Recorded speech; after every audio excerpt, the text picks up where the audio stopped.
Hello, everybody, and welcome to. I'm going to do a small after show. It probably won't be a long time, but I feel like I need to comment about this because I really, I think I've been kicked really unfairly. I think that, of all the things that people were doing in that, I don't think I was the most egregious person out there. I think that, yeah, I think that sort of. Oh, my chat is not up, so I can't do that, which is terrible. Yeah,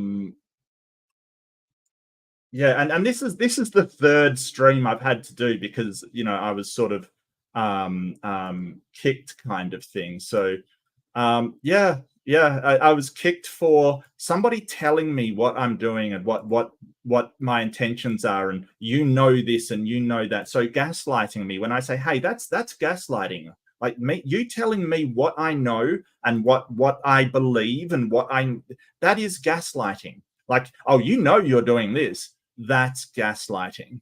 And sort of, so whenever you kick up a stink, these creationists have to go, oh, no, you're out of here. You're out of here. It's not a problem when they sort of tell you what you believe and tell you what you should think and tell you what you do think. The problem is that you stand up to them, and this is the issue. It's sort of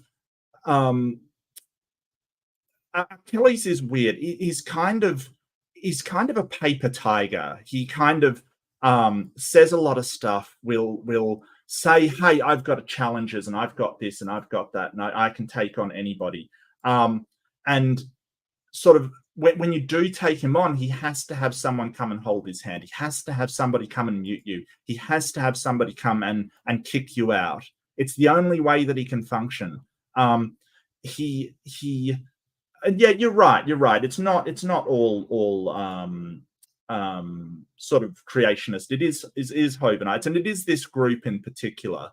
They will silence anybody that stands up to them for having the gall to disagree with them. And I think that's a problem for their side. But I do like it because it does show that they want to just dictate what is happening, and if you do push back on their narrative, you're kicked, you're booted, you're muted. Yeah, no, he does. Look, he said to me, like, rise to the challenge, and I'm not sure what challenge he's talking about, because every time I get into it with him, he's got to silence me in some way. So he kind of says that yeah.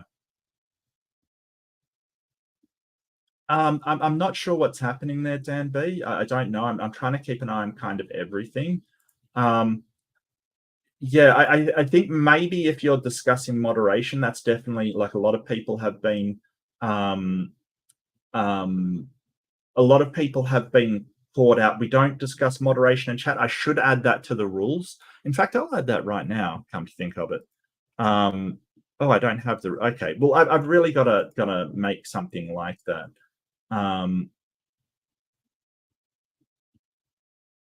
Yeah, but see, the thing is that a lot of the time what I sort of say is things like, I can understand you don't understand programming because, and here's the reason I know you don't understand programming, because DNA isn't like a programmed code.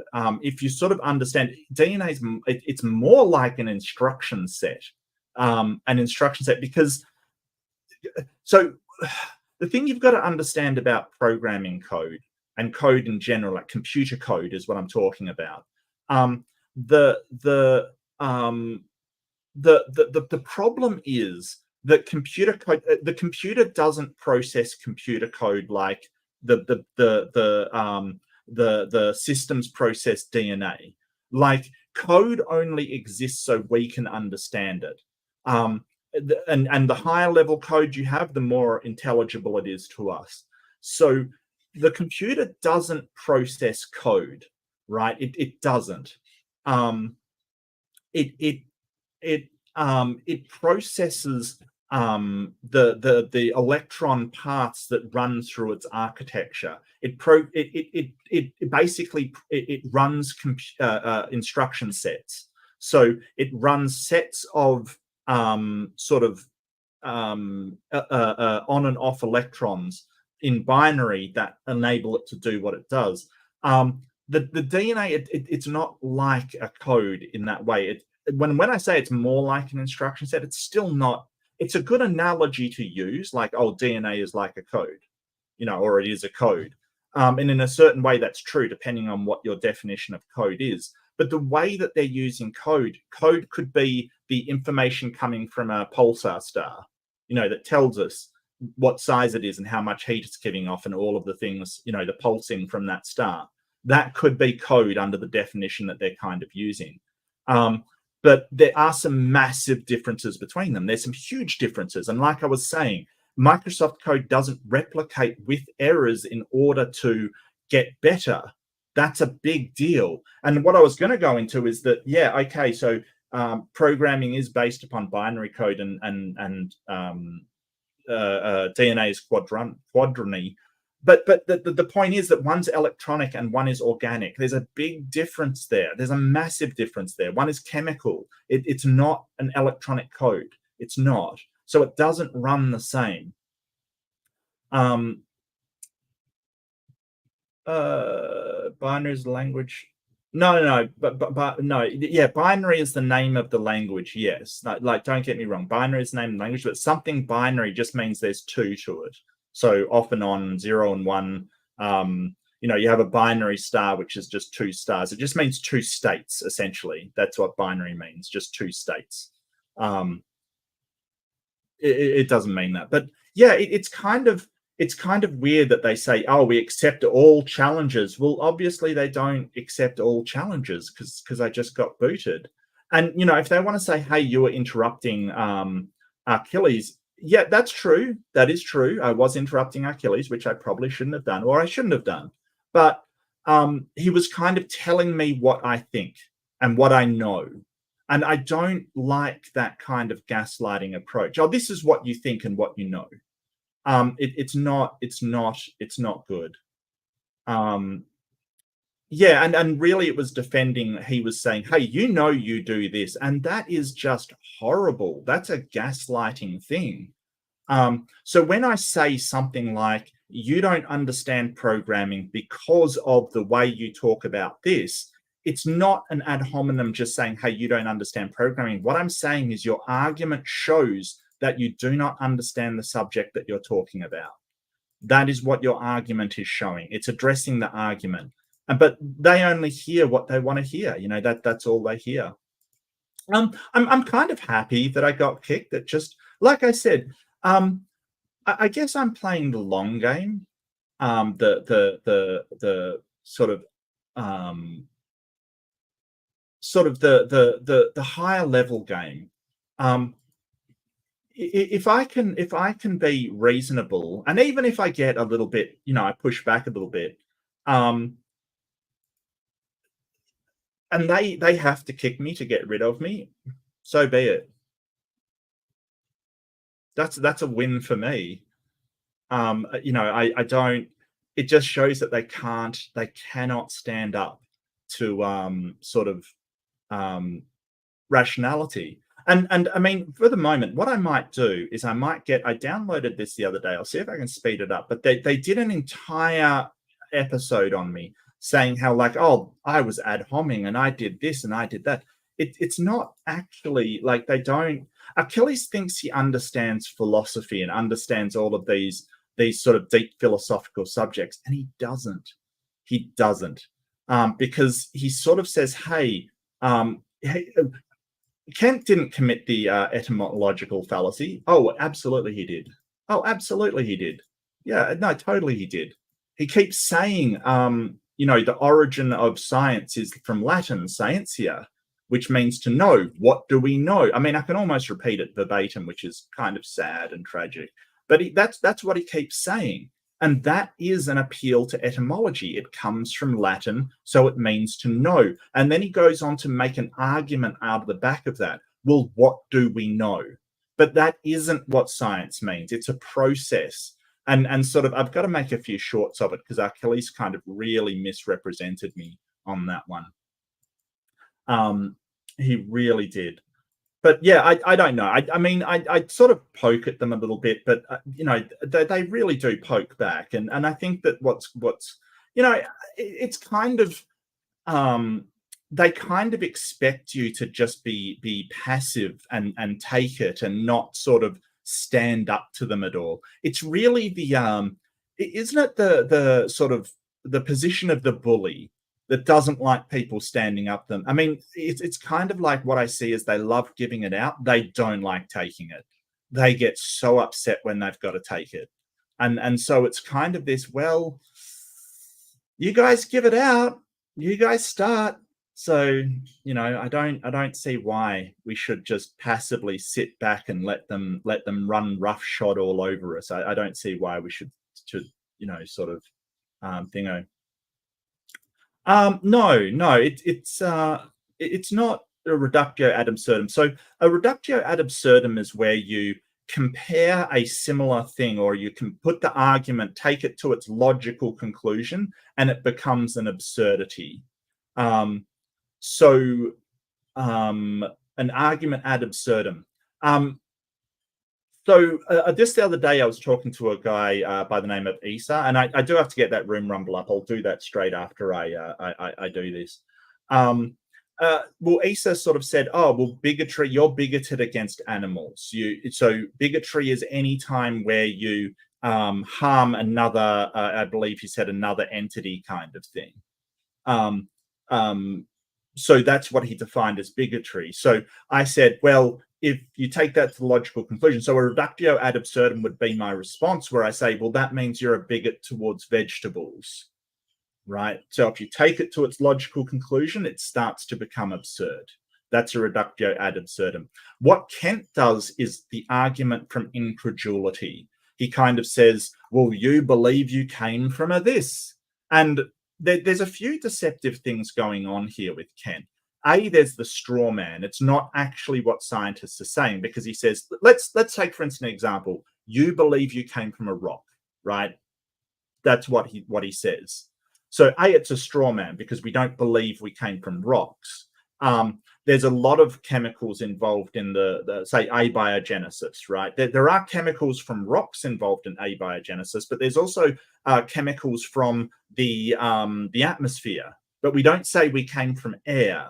And there's probably some water involved somewhere. We don't say we came from the sea. Like it's this mistake of saying, hey, because this was involved in the process, you came from that. It's a straw man. That's the first thing. The second thing is he's doing an appeal to incredulity. He's basically going, well, I'm incredulous this could happen, therefore it could not have happened. That's the other thing that he's making.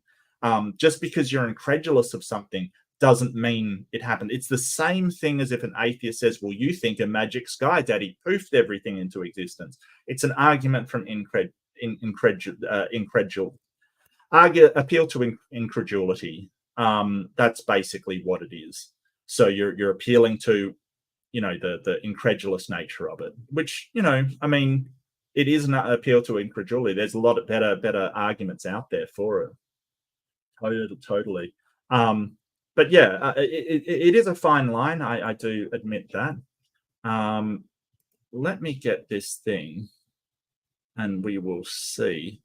Yeah, so that was interesting. It was really interesting. I think that Kent did a lot of this thing. I love how he ran on ERVs. Like, he wants to talk ERVs. He's kind of talking both sides, though. He's saying, hey, they're not viruses, and then admits, oh, well, I think if God created the viruses, that's pretty cool. Well, which is it? Is it viruses? Is it not viruses? If it's viruses, how you still have to explain how they got in the same spot in all organisms. Yeah, Beamsy, if you want to come on, I can get you the link. Actually, let's do an open room. I don't do enough of these. Let's do an open room and invite people. Why not? Let's see. Why not, right? Let me get the link. Let's just do an open room. Why not? I'd love to break down your opinion of what happened, Beamsy. I tried to support what you were saying, but you obviously know a lot more about geology than I do, obviously. I'm not going to question that. Hello, my partner in crime. How you doing? I felt like at the end there, I was caught in that Futurama skit. The orangutan one, where he's like, Yeah. Show me the missing link between this and this. He wanted what was the first link between humans and Australopithecus? Homo erectus. What is the missing link between Homo erectus and humans? Wow. Yeah, then I tried to explain them that the diversity of Homo erectus is huge, and we've probably came out of one of those populations. Sure. Oh, but that's not how it works. You're misrepresenting it. So I tried to explain to him that you can get a lubrid snake, and you can only tell it's a lubrid snake, but you couldn't tell what type it is if you remove all the flesh and skin. And that's what it's like looking at Homo erectus. There are probably even far many more Homo erectus than we really even realize in speciation-wise. And the questions they were asking was just... Oh, look, without their Hoven script, they're pretty terrible. That's the thing. That's why they have to kick me. That's why they have to sort of, But I feel like the hypocrisy is incredible because they're kind of, oh, you're ad homing and stuff. And it's like, he seriously thinks he'd have no problem if I said to Kent, oh, that argument is completely stupid. He thinks he would have no problem at all. I would question that. I think that he would have a massive problem with that. It's this really lopsided, bias. And even the moderator says, no, I admit that I'm biased. You're saying the quiet part out loud, mate. You really are. Hey, tell me more. How you doing, Rodney? And then there's the aspect of, I tried to explain to him, we have as much evidence to show the aurochs to the modern bovine that we do for Homo erectus to humans. And we know the cows came from the aurochs. Hey, Mark. Hey, Bamesy. Hey, how you doing? Oh, I'm just great. Man, I gotta say, I admire the way you handled that there, especially toward the very end. And thank you. Yeah, I couldn't believe what I was hearing. And then all of a sudden you disappeared and my jaw hit my keyboard. Oh, yeah. Well, quite obviously I was the problem. Yeah. Right. Oh my goodness, man. I don't know. Somebody in the chat at one point had said something about, Kent's sources, and I think Achilles is probably along the same lines where they think what Kent is presenting is actual sourcing when what he does, because I for a week or two I was part of the little group for Kent who organizes his slides for him. People who get the quotes or whatever and then put it on a slide, or get a picture and put it on a slide for him, and then they put it in whatever folder or order he's requesting it to be in. And I guess a lot of these guys who really stick to his coattail don't realize that he doesn't source a lot of the information on his own, which is why he's so comfortable with showing people's phone numbers and stuff. What even is that about? Well, I don't know. He's doxed people before. He's doxed other people. It's I think that I don't know. He hasn't done anything about me, and I've been pretty much a thorn in his side. But I don't think there's anything he can do about me. There's nothing that I am. I'm hiding, or he can't dox me, and I'm not even in the country. And I use my full name. There's nothing about me that I'm sensitive about. He loves to hit these sensitive parts, and I don't. I just try and embrace everything that I am, including my flaws. So nothing's gonna worry me about Kent. But you used to put his slides together. That's interesting. I didn't put his slides. I did get the information for it was one about dinosaurs. It's been 9 years now, but I did something for him about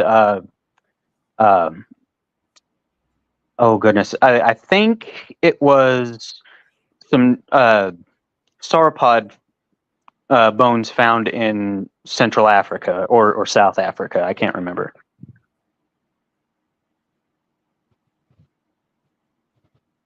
Oh, Beamsy, that one, yes. Yeah. So the one on the right is that's not a tree.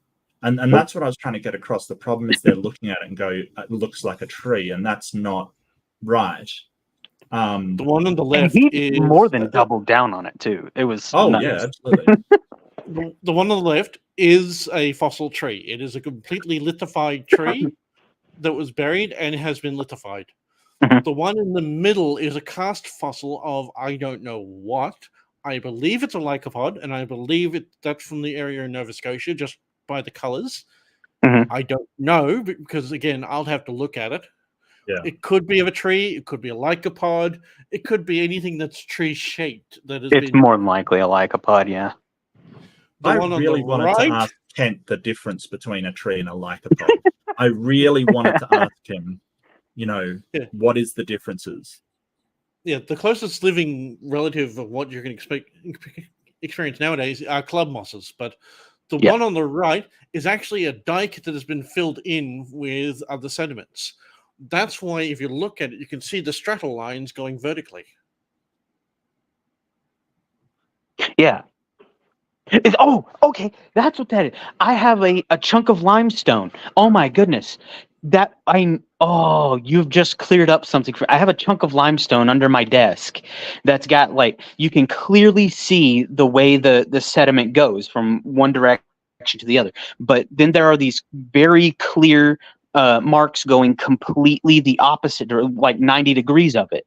And I'm like, what even is it? Because if I can scratch away at the little brown tint to it, and it's kind of it's almost like quartzy or so underneath, but I couldn't find anything anywhere about what that is, but that's what that is. Okay, what sort of limestone is it, if you know? Because telling me it's limestone is just telling me it's a rock made of calcium carbonate. That doesn't mean much. Well, I mean, it's got I can definitely see a bunch of tiny shells in it. I can see a whole bunch of little brambles of coral in it and all this. But frankly, all I know about it is that it was a huge 40, 50 pound chunk of limestone sitting in the ditch out front of my yard. And I was like, you know what? I want to crack one of those open just to see. And I did exactly that. And that's what I found. But it is from the state of Mississippi. It is very, very much a newer rock. It's, I mean, probably middle Pleistocene. I'm not entirely sure though. Okay, it could be one of three things. It actually could be a fossil piece of coral reef you've got there. It could be an oobleck piece of limestone, or it could actually be a sedimented limestone. But they'll all have the similar effect in the long run. What happens with limestone is when it lithifies, it shrinks. That's why when you look at a lot of limestones, it has both vertical and horizontal cracks. A lot of the mineralizations that comes out of the calcium carbonate actually fills in it, and a lot of that is usually either sodium or calcified. I'll have to get pictures of it and some real good close up pictures of it and show them to you sometime. Well, we may not be able to tell, and that's our point from just looking at it. Oh, okay. Do you know that geologists lick rocks? Literally lick rocks. Oh, shut up. Well, Is there a test where you test for the porousness of a rock by licking it, Beamsy? It's not just the porous, you can also tell things by the taste. There you go. Yeah, I will say though, when I cracked it open, it did have kind of a stale, weird, sulfury smell. I just like annoying geologists. It's my détron brézé at the moment. It's my reason for being. Absolutely. No, I love this. Is the picture I kept trying to drag them back to explain what each of these three were. one is a fossil tree, one is a cast fossil of either a tree or a lycopod, and the one on the right is a dike that was formed later on and got filled in by sedimentary matter. And he completely didn't it seemed to me, I was talking in the chat, so I didn't fully pay attention to what he was saying after that, but it almost sounded like he was like, okay, yeah, but it's still a tree. Yeah, basically. It was his nah was his response, essentially, yeah. Well, I because can tell it you looks one like a isn't. tree. But that's the argument from the appeal to incredulity. You say, look, but it looks like a tree. It can't be anything else, right? So you're basically saying, well, it looks like a tree, so I'm incredulous that it can be anything but a tree. That's what he's saying. But that's not an argument. Like, he's not actually going and getting where people are. And then he sort of appealed to some creationist that sort of checked out the tree. And I'm not like, I've seen so much wrong stuff in answers in Genesis that it really is terrible. Yeah. I can't abide a lot of their stuff. Like, somebody says, oh, well, check out this on Answers in Genesis. I just laugh them off and completely ignore it. Oh, we didn't get to the heat problem. I wanted to bring up the heat problem. Oh my God, I love the heat problem. Well, I mean, yeah, I was hoping that Donnie would be there as well when Hoven was there, so I could ask him, because he came out with this guy that claimed to solve the heat problem. It was hilarious because he didn't cover radioactive decay. Like, he didn't account for that. And that's the main thing about the heat problem. Like, so what you're saying is you're a masochist. Oh, I love it. He's got a quote there. I'm just looking through Hoven's slides in the thing. He's got a quote there from I think that's the University of Queensland. You know what I tend to think that a lot of people don't account for, even like those who are against the creationist view, because I thought about this when I was doing a bit on crinoid fossils, right? For my flood series, and I thought about it because things moving around in the water is going to cause friction, and friction releases heat. And the fact that these crinoid fossils would have had to like cover the earth in 1 foot interval, like the entire earth in 1 foot intervals, if all of them were alive in the 1 year of Noah's flood, and that's just the ones in the red wall limestone in the area of the Grand Canyon. They would have been all over the world. They would have had to have been collected, moved in upwards of speeds of 320 kilometers per hour to go to northwestern Arizona and then settle. Like, they'd have been moving so fast, the friction alone would have torn them apart. But and that's just more heat to add. Yes, but then it's the same aspect when you go for the limestone cliffs of Dover. And yeah, you figure I did out how many coccolithopores do you actually need to create that? A lot. Up to 350 feet thick in some places, and they could not have all been alive at the same time in that area because they rely on photosynthesis, and the ones beneath wouldn't have been able to get any sunlight. Yeah. But it's fine. It looks like a banana. He seems to this text from University of Queensland. It seems to be referencing a pamphlet, like a pamphlet that they did for information kind of thing. It's not even a paper or anything. It's just a pamphlet. And therein lies the secret to his sources. They're not real sources. They are not real sources. You just Google a phrase or like a hot word or whatever. Find something that matches what you want, and then take that. And then throw in something that looks kind of like a citation, but isn't really beneath that, and boom, Kent Hovind source.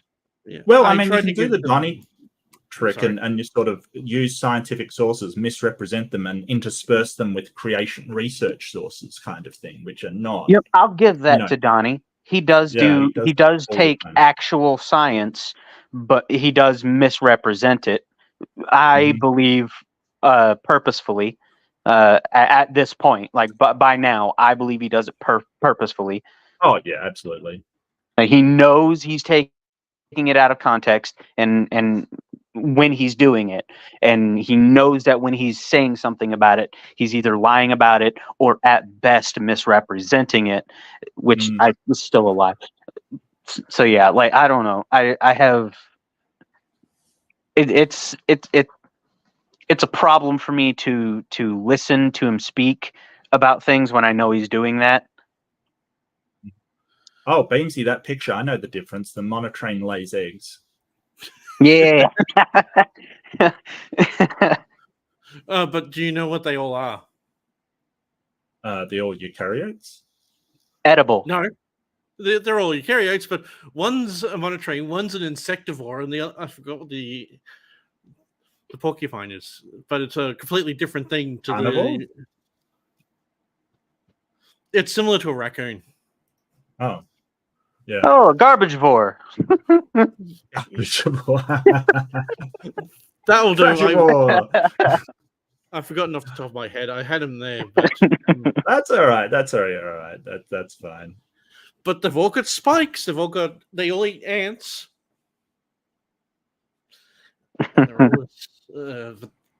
I just cannot understand it. And I've tried to find a free copy of that paper to give them that literally goes through how a mice, I'll try it again, a population of mice have had most of their non-coding DNA removed, and they live perfectly healthy lives. Well, and that's the thing. We can do removal of sort of ERV sequences, and sometimes it's horrendously bad, and sometimes it does absolutely nothing. Yeah, with the mice, they removed about 90% of the non-coding DNA. Yep. All I could think was like, man, I wish Dr. Dan were here to talk about ERVs, because he would probably bewilder Kent so fast. You'd probably actually like physically see his head spin. Well, I mean, he did run from the ERV. He never and he never answers any questions. Like, what he does is he warbles and wobbles and then asks questions of his own. Like, he never actually answered them. What was the explanation of tough? There was none. He just wobbled on a bit and then asked questions himself. He doesn't actually answer anything. The ERVs, he didn't answer the questions that I put to him, like, are they viruses? Are they not viruses? Like, he wouldn't answer it. He's sort of like, well, maybe, and it's just like, yeah, you're not saying anything. Well, you've seen I've probably seen clips of like, what was it, 3 scientists versus 1 creationist, and it's Kent Hovind being asked questions of 3 like actual PhD scientists. In one case, they ask him, where did God come from? He goes on this whole tangent about, well, you're definitely not talking about my God, is assuming that my God is bound by the rules of his creation. He's not, da, da, da, da, da, da, da. And then at the very end, he answers the question by saying, so that's the God that I serve, so floor's yours. Like, Kent, you didn't answer the question. He was trying to answer the question, when did God begin to exist? But that wasn't the question. The question is, where did God come from? Not when did he start to exist? And it's such stupid answers as well when you ask, like, if science is a religion, who do they worship? And he's like, time. And it's like, no, they don't worship time. Time's terrible for scientists, because the more that elapse, the worse it. Like, what are you talking about? Like, it's just such a horrible argument. What is he saying? Like, we worship time? Time, apparently. Where's the worship then? Like, I don't know. Quantify that. Yeah, I don't know. He thinks because we say, hey, there's been billions of years, that we're worshipping that in some way. You know what? It's bloody inconvenient that the Earth has been around for such a long time and things degrade. We'd know a lot more if the Earth was 6,000 years old. Like, if the Earth was 6,000 years old, we could get dinosaur DNA, but we can't because it's not. Exactly.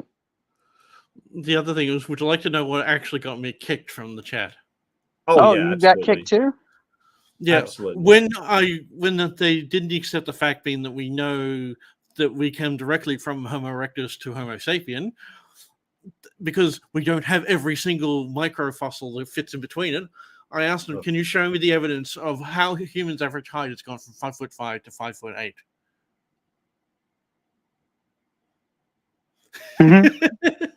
We know it happened, but do we have the? Do we have all the fossil single evidence? person, that got taller, like every single one. Yeah. Now, when he said something, that's a good analogy, Beams. Yeah, I like it. What was it he said? Oh man, he said something like, if you don't have the like all the steps, then it's invalid, or something to that effect. They don't even have any steps. They just fall flat in their face. It's sort of, okay, there's creation. Yeah, but what did we learn about creation today? Nothing. They want it just to be evolution as per usual. So Kent's thing is that he asked about creation. He's like, I'm not asking it to be taught in schools. Yeah, but you're claiming it's true, so you have to defend that belief. But he never does. No. None of them ever will. Well, see, because if you ever try and bring up the Bible with Kent, he will immediately start shouting over you and demanding that you be muted or that the topic be changed, because he refuses to speak about the Bible. And I believe personally that it's because he doesn't have a way to defend it. Did you see how badly he avoided my first question? Which one was that? I asked him in regards to the 6 stages of evolution that he refers to. Oh, yeah. Oh. In the second one, how would you explain the artificial elements that we make in the lab when you yourself have claimed that we cannot do it?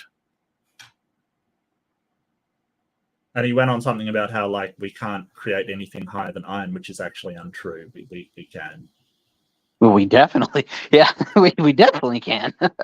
Yeah. That's how we kind of have them. And why are they called artificial if we don't find them anywhere else? Artificial? That means they're not real. But you needed a brain and a creator for that, didn't you? And an atom smasher. But humans make things, therefore God made us. But that's the thing. Like, as soon as you say, "Hey, we've replicated this in a lab," he'll go, "Yes, but that requires a creator." Like if you say, "Hey, like this code," he'll go, "Yeah, but code requires a creator." It's just he's begging the question. Shifting the goalpost. Yeah, it's more like begging the question that everything that is designed by humans, because humans design everything must be designed. That's essentially what he's saying. False equivalency. Yeah, absolutely. Like, everything has to be designed because humans design things. So if ever you point out, "Hey, we have made this thing," he's like, "Well, that just shows that everything needs a creator." It's a very, very simplistic argument, and it doesn't hold a lot of weight, but he uses it constantly. He uses a lot of deceptive tactics, actually. I mean, this whole one topic at a time is... it is shocking the way that he uses that. One topic at a time, and then he'll cover like 10 topics at once. Yeah, it's grotesque. Yeah, it's another dishonesty tactic. Like when I asked about the specimen ridge, it went to qualification and then stratigraphy, and then I asked about specimen ridge and tough. I gave clear and precise question. Please answer, please. Yeah. I just did a part on coal today. Because the fact that coal exists doesn't seem to be consistent with a worldwide flood, because those layers that they were laid down in are supposed to be from the flood. Even if they say that those were from the 40 days and 40 nights where it was raining, which, by the way, it wasn't just raining, then the floodwaters came. It all started at the same time. And as the world was being covered in water, it was still raining. But that aside, the fact that they say that this coal was formed, during a flood or during a torrential downpour, is absolutely nuts. How does coal form? How do these wildfires make different kinds of charcoal, I should say, underwater or in a torrential downpour?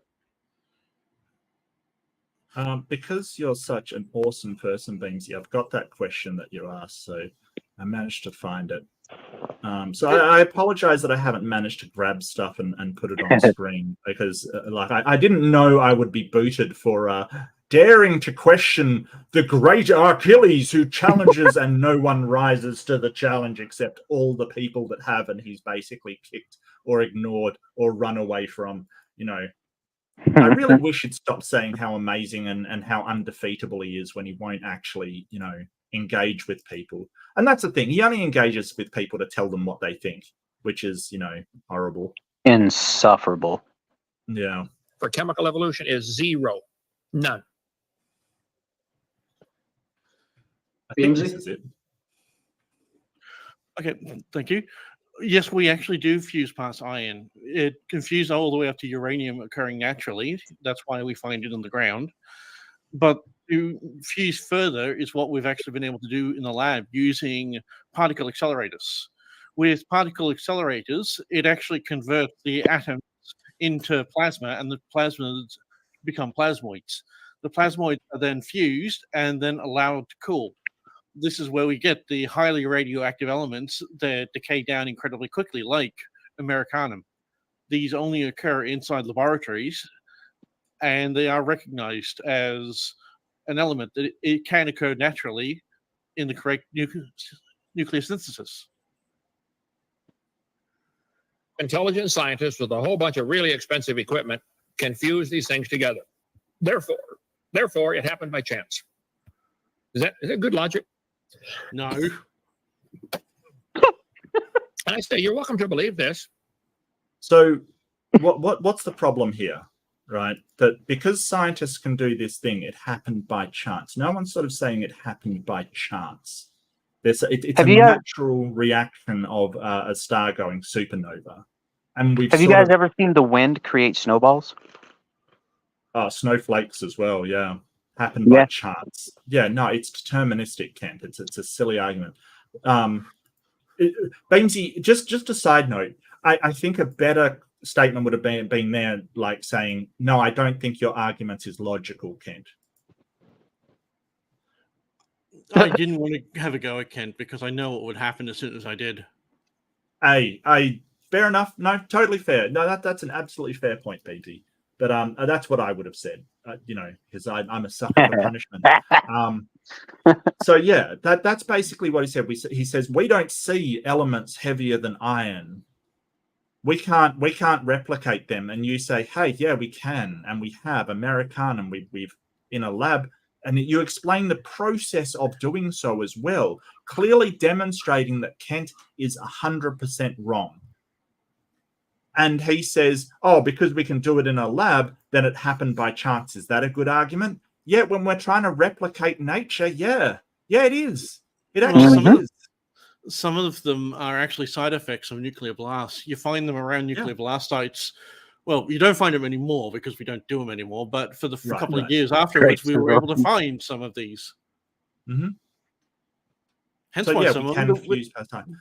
But this is the sort of deceptive tactics that Kent has. I mean, that's a straw man, right? That's absolutely a straw man. Like, this happened by chance. No, no one's saying it happened by chance. What's chance of gravity forming supernova, which then form plasma into plasmoids under the effect of incredible amounts of... Like, what's chance about that? I don't understand. The chance of it happening, 1 to 1, because it fucking happened. Yeah. And will happen again if that same situation occurs. If the atoms and the stellar dust and all of that stuff is in the same position after, and it creates that will happen again, and the same elements will form. That's the whole point. Oh boy. But this isn't observed in nature. If you have to have a star. Yeah, it's observed in that. Yeah, that's where we got it from, is the stars. Yeah, and Jeff, I was getting to that. Yeah, as Jeff said in the chat, if you say, hey, this happens in nature kind of thing, he'll say, why can't anybody do that in the lab? Because it never happened in nature.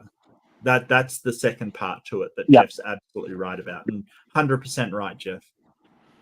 Absolutely took the words right out of my mouth. Absolutely. So it's this impossible situation where if we do it in a lab and showing that it could have happened in nature, he says, oh, it doesn't happen in nature just because you can do it in the lab. And if you basically show through induction and the scientific process that these effects are caused by that happening in nature, he will say, well, you can't duplicate that in the lab. It's a game. It's a dodge. Like a dodgy Produce the boy heat here and does all energy the to time. squeeze the elements. Well, then where'd the star come from? You got a chicken and an egg problem. But where did the star come from? The problem is, to explain that would now have to start getting into quantum gravity and explain how the expansion of mass and the cosmic background radiation and how the universe itself is expanded. I don't think you've got to would go love that far. And I feel really guilty because people put super chats in the first thing, and I don't remember who it was, and I was going to shout them out, and I can't remember who it was because they ended my stream once. And he said it was an accident. I'm like, do I believe that? I don't know. Maybe. I think maybe. I know that Bolan has done things like put things up on the screen, like with his history of doing things to screw with people. Do I believe him? I'm not sure that I do. I'm not that sure wasn't that you I that put the monkeys up? No, absolutely not. That was them. Oh, mocking us I kind thought of you thing. were like goofing around. I was like, I don't get it, but okay. No, that's them. Oh, so it was Yeah. insulting. Yeah. Yeah, it all was makes sense basically them now. insulting us. So what you have is a group of people that will sit around and say, oh, well, you used ad hominems and you were, did this and did that and did the other. And then they literally put monkeys up on the screen to insult us about, the scientific things that we believe, which is ridiculous. Like it's sort of, you demand this respect, but you give none. Like, why would anybody respect you? And then they also demand that you give every microscopic little detail down to at the last second. Like, why does it have to be that way? Like, your book says one thing, and nature clearly is showing you another, but it's obviously nature that is wrong because it doesn't match what your book says. Well, I mean, the answers in Genesis are very, very transparent about that. They will basically say, "Hey, we start with the truth. I can't remember exactly what it says, but we start with the inerrant truth of the Bible, basically. So they don't even try and hide it or try to sort of say, hey, we start with science. No, they just say the Bible is true, 100% true. Based on what exactly, right? Well, yeah. Well, I mean, that's one thing, yeah. Like they use it to say that it's true because like it says that it is true, so it must be true. And just to be fully transparent, I'm a Celt, and I have a belief that the Te Watadana are what set the universe in motion. So I have a different belief than most other people do. Sure. But at the same time, I was trying to express to them, if we wish to discuss evolution, you cannot talk about where life came from because many different people can believe many different things, but evolution still happens. You cannot get around that evolution happens. Like even if you give them their 6,000 year time frame and we were all created and it's a fact and evolution still happens. Yeah, they keep misrepresenting what evolution is, and they even show creation textbooks to prove what evolution is. No, evolution, when it comes to micro or macro evolution, micro is within a species, macro is between species. Right. What it's they try and show, yeah. If you see a speciation event, that is macro evolution. And what Kent thinks, because of his gross misunderstanding of it, is that at a speciation event, it's just a sudden, all of a sudden, this duck gave birth to a crocodile. And that's what he thinks a speciation event is. where one thing just suddenly gave birth to something completely different, and then that other thing had to magically go and find a spouse or whatever he thinks animals do or whatever. That was started by the Banana Man. The crocodile, yeah.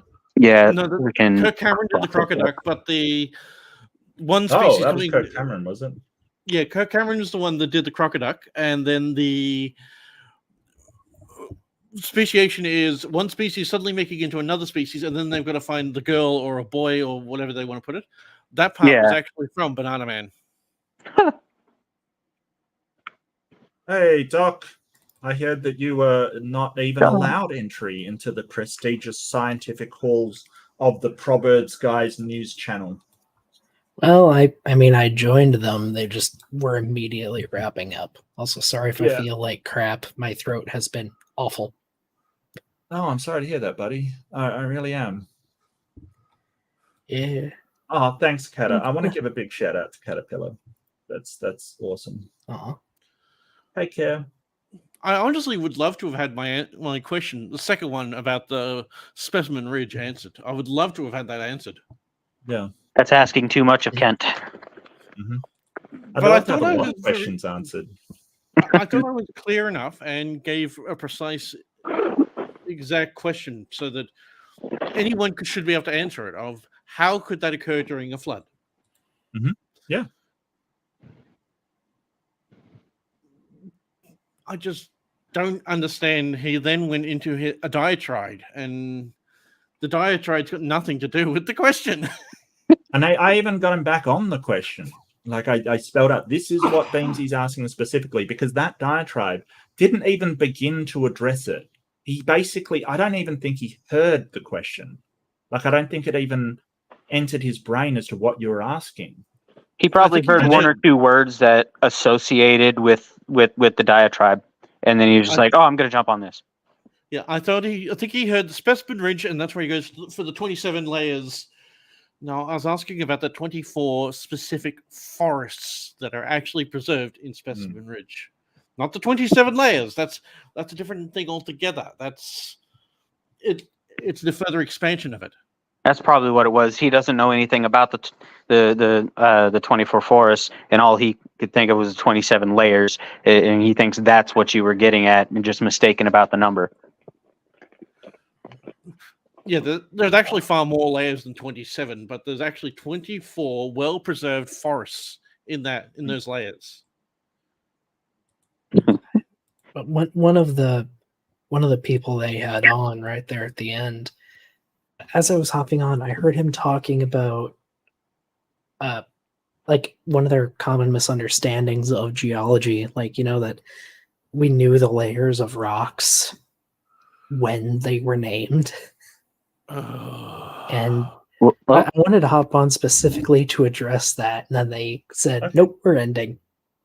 Well, address what do you mean? Here. Like we knew explain to the non-rock people. Sure. So creationists will say, let's clear this up. You lick rocks, right? I eat rocks, sir. There you go. There you go. Creationists will say that we somehow knew that the rock layers were millions and billions of years old when they were first discovered and named, like the Jurassic and Cretaceous and Triassic, etc. In reality, what happened was geology started to be a science, and people started to look at rock layers and realized, oh, hey, these specific sequences keep popping up in different places, so let's give them a name. Case in point, the Triassic, named for 3 common layers in the Triassic, I believe. At least in England. We didn't know the age of the Triassic until we had radiometric dating methods. Now, prior to that, there were estimates, but they weren't exactly correct. Mm-hmm. Yeah. But yeah, we didn't know the ages until within the last century or so. But the layers have been named for 2 or 3. And they still talk about the bloody carbon dating and the reservoir effect and saying that we don't know anything about the reservoir effect. No, it's impossible to take that into account. Isn't that Considering like it's even the named? carbonate? No, the reservoir effect, when you're actually doing a dating of anything of a carbon, you've got different stages that the carbon can actually go through the process. When you're doing carbon dating, the best thing to date is wood, because that creates its own carbon. Yeah. Whereas if you start going down the chain, like a termite would give a decent date because it eats the wood directly. But say if you dated a cheetah, because the carbon has gone through the tree, the termite, the anteater, and then the cheetah ate the anteater, how many cycles do you think that would have gone through? And that's why, like, depending on the animal, you might go for something like radium dating or thorium. And the worst ones to date are marine environments, because how long could a leaf that fell off a tree be on the bottom of a lake for? And then a snail comes along and eats that leaf that's been down on the bottom for years. And then something else eats that snail, and then further down the chain it goes. Well, we all know that carbon dating is the only game in town, right? Because like that's definitely the only thing one. we use. Yeah, our only thing we ever use. Not to mention that just in water, like you'll have seashells that are hundreds of thousands or millions of years old dissolving into the water, releasing carbon. So everything gets dated older. Hence why if you come across a seal, you can find seals that are 500,000 years old, even though they're still alive.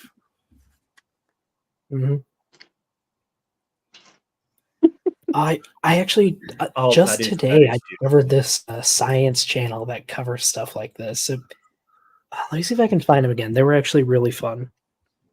But it's the well-known reservoir effect, and it's why you use carbon dating for specific events. You cannot use carbon dating if you're dating a lot of things. It only has specific purposes.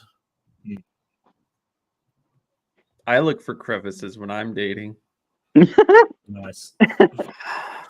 That goes back to something I think I had said in the chat, where like we don't only have one criteria for something. We have lots and lots of different criteria that we can use to do science, and that's part of what makes it scientific. Where if one thing fails, but all these other things match up, we're not just going to throw it out and say, "Oh well, we don't know," when we most assuredly have a very solid idea. And is it weird to anybody else that like their people came into my chat and sort of just like hassled my mods and stuff? Like it's just so weird. I think that was like it was probably targeted. Honestly, I think they were doing it on purpose. Like I've seen stuff like that where people make troll a difference, to be honest with you. Yeah, like it's just like purposeful trolling, just to like I don't know. They're trying to get people tilted and or whatever. Like that one dude, he was just like, whatever, I'll do whatever I want. You can't tell me what to do. Like, dude, you're obviously in somebody else's chat. You're arguing with a mod. You know exactly what's gonna happen. Yeah. Oh, and also, sorry, just to correct my. Oh, sorry. Well, just to correct myself from earlier. Sorry, really quick. Sydney corrected me. Triassic is from Germany, not Britain. Thank you for the correction. And also that channel I was talking about is John Perry, Jon Perry, Genetics and Evolution Stated Casually. I think I've he heard goes of over a lot of stuff. He seems to really like talking about like people mistaking people with, or like mummies with head binding for aliens. Nitty, are you a Jesus mythicist? And further question, are you Jesus? I do save people from shitty content, so maybe. You've saved me from shitty content a couple of times, more than a couple of times actually. Now that I come to think about it, yeah. Honestly, I think that's just a polite way of going, Nitty, are you well hung? No, I believe that is true. So I'm going to say two things before that. One is that, man, Mark, you just exhibit so much patience with those guys that I wouldn't have. Like if they just started saying that I was, mentally ill for my current stance on like truth propositions about the world or whatever, or willing to accept something as part of reality based on a level of evidence that overcomes my doubt or whatever. No, that's wrong. You're mentally ill for that. I would just kick them, or I'd just leave.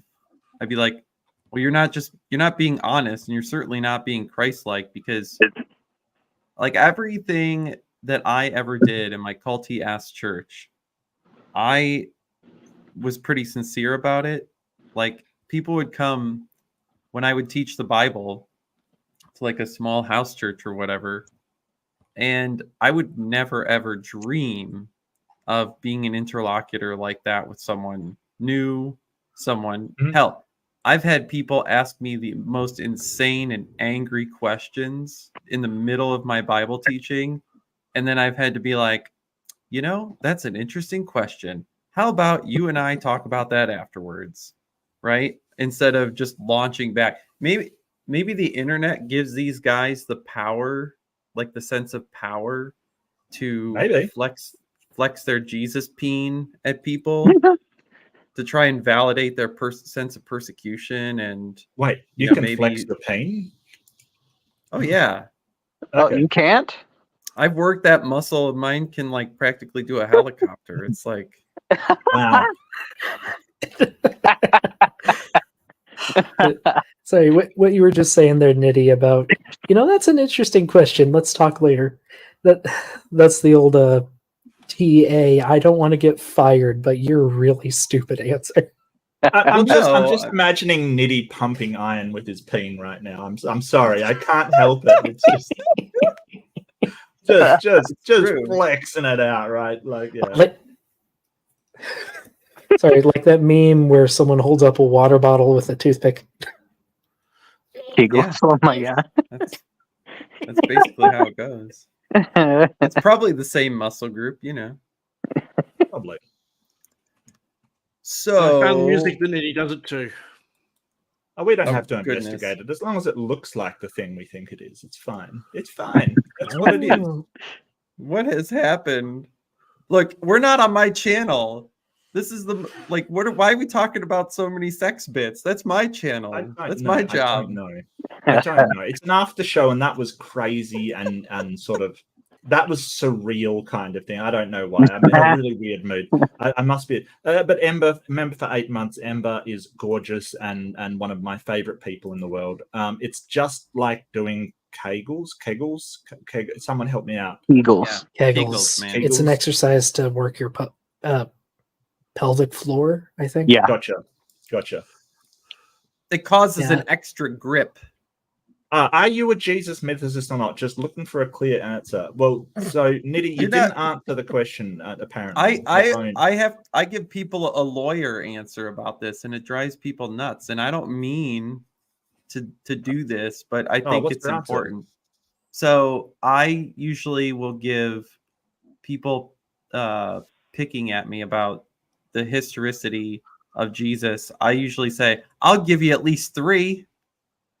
And I'm not joking about that. Like, there's good documentation for at least 3 historical Let's Jesuses. see if we can pin this down, because it is a question where you are either a mythicist or you're not a mythicist.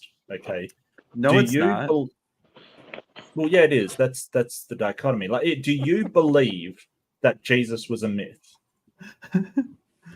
It depends on what you mean by Jesus. It really does. I'm not trying to be a lawyer. I think I understand what you mean, Nitty. There was the no Jesus of Scripture, myth.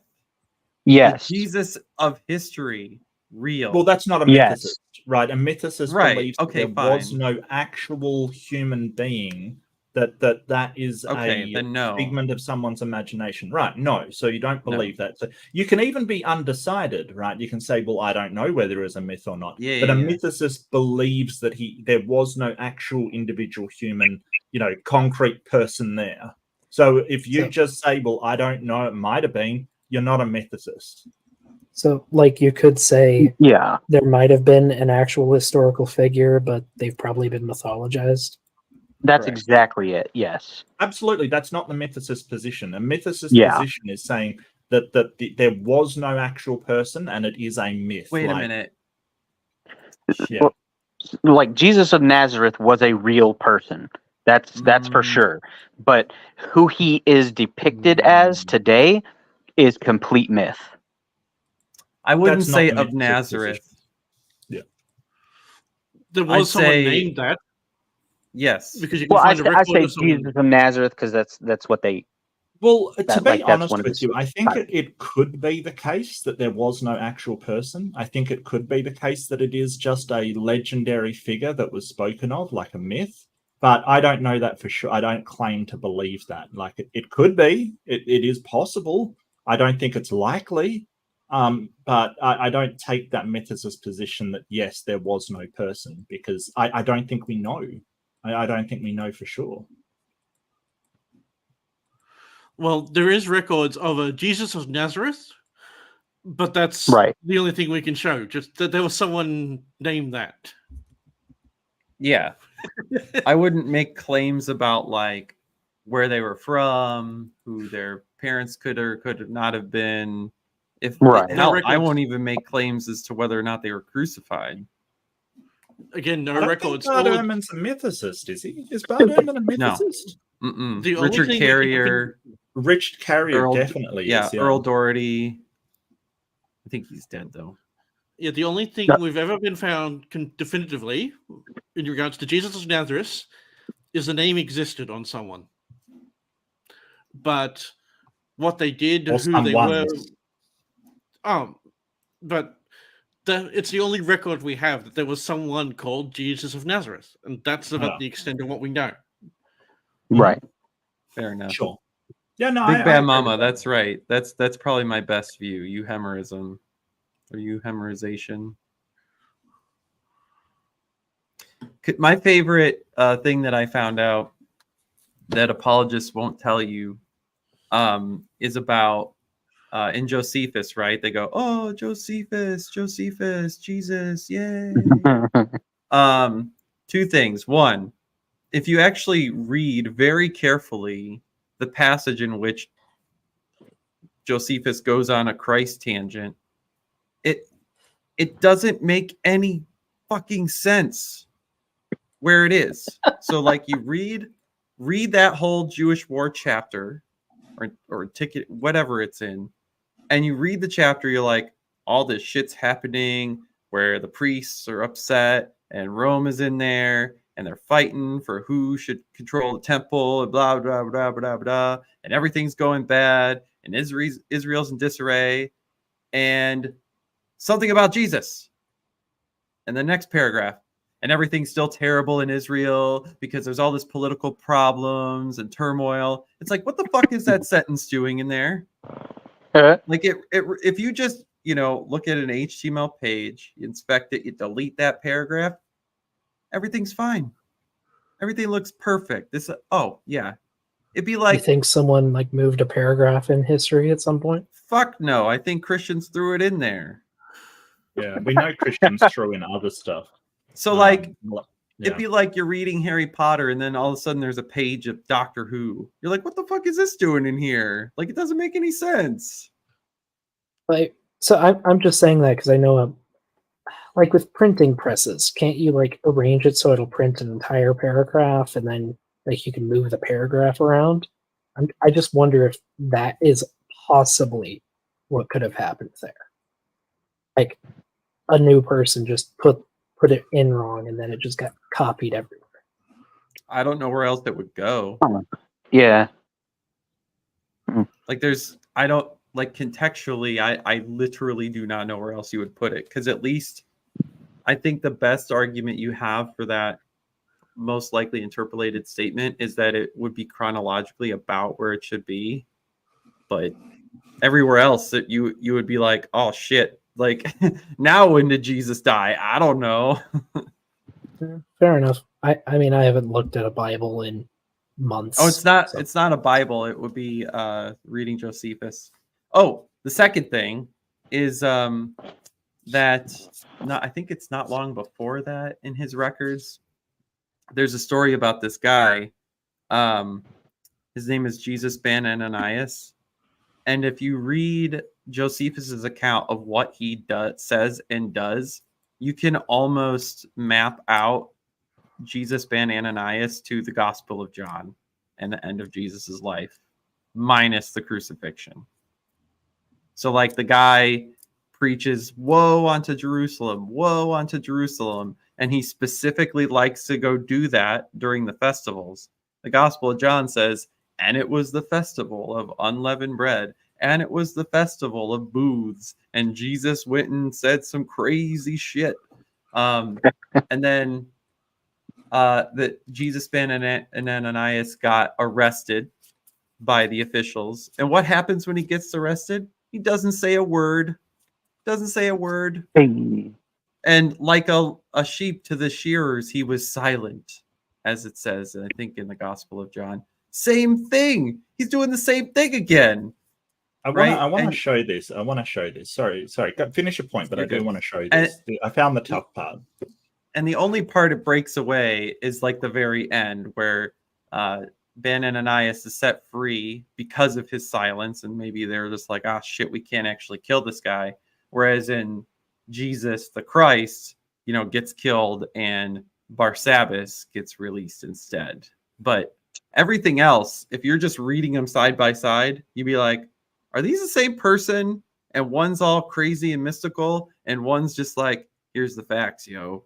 Like, it's like, come on. Tell people about that, apologists. Oh, wait. If you start doing that, maybe people will think it's a story. They kind of Right, learn I'm that done in now. seminary kind of thing. Like seminary, And that's why they teaches don't. them- Right. Because it Well, doesn't fit their story, their narrative. Yep. Well, they kind of learn it in seminary, but they kind of don't. That doesn't filter down to ordinary, the people in the pulpit kind of thing. Because if people in the pulpit start Right. leaving, they start losing money, a lot of money. That's a whole I other am, can of worms. Is the preaching to give money kind of stuff. I could go on for a prosperity while about preaching? that kind of crap. No, I mean like giving the church 10% of your income, like that Tithing, that yeah. whole thing is absolute bullshit. I mean, Hi, that's Ember. the whole point. Hello. Em's is in the house. Hello. How are you doing? Beamsy, I have the such answer a is cool- yes. I have such a cool pattern. Anyway, I wanted to play this because this is Beamsy on fine form, absolutely fine form. I'm not listening at normal speed. There's no freaking way. But It's All right, then Beamsy, take it away. Preservation Ridge at Yellowstone National Park. They are actually 24 individual forests that are layers of mud silt, and then particularly they're buried in a deposit called tuff. Tuff is exclusively from volcanic ash. It cannot be formed any other way, and it cannot be moistened while it's actually still in its non-solid state. This could not happen if there was a global flood to create 24 individual layers. How would you explain that it goes a layer, then a layer of forest buried in volcanic ash, and it does that 24 times? You muted yourself, Dr. Hovind, so I can't unmute you. Am I muted? Okay. Yeah. Now you're There- unmuted. 27, if you're referring to Specimen Ridge, there are 27 consecutive layers at Yellowstone of forest. Yeah. And the trees have the roots ripped off.